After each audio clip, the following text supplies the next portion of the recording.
Hey guys, welcome back to the channel.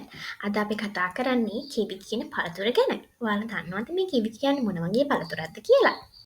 මේ කිවි කියන පළතුර ඉතා කුඩා ඒ වගේම වටකුරු හැඩයක් ගන්නා ඉතා රසවත් හා පෝෂණයෙන් පිරි පළතුරක්.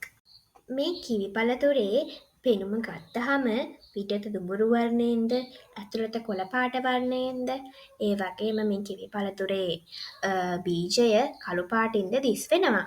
ඒ වගේම තමයි මේ පළතුරේ රසය ගත්තහම ටිකක් මිහිරි ඒ වගේම ටිකක් අම්ලයත් එක්ක මිශ්‍ර වූ රසයක් තමයි තියෙන්නේ. පෝෂණ ගුණය අතින් ගත්තහම විටමින් C ඉතා බහුල නිසා රෝග ප්‍රතිරෝධය වැඩි කරනවා. ඒ වගේම තමයි ආහාර ජීර්ණය සඳහා උදව් කරනවා. ඒ වගේම තමයි ශරීරය සෞඛ්‍යවත්ව තබා ගන්න උපකාරී වෙනවා. කිවි මුලින්ම ආවේ චීනයෙන්. නමුත් දැන් වෙනකොට නිව්සීලන්ත කියන රට නිසා ලෝකයටම ප්‍රසිද්ධ වෙලා තියෙනවා මේ කිවි කියන පළතුර. ඒ වගේම තමයි ෆුඩ් සැලඩ්, ජූස්, ස්මූති වගේ දේවල් වලට කිවි පළතුර ඉතා හොඳ තේරීමක්.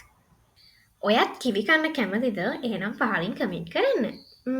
අදට වීඩියෝ එක ඉවරයි. අලුත් දවසක අලුත් වීඩියෝ එකකින් හම්බෙමු.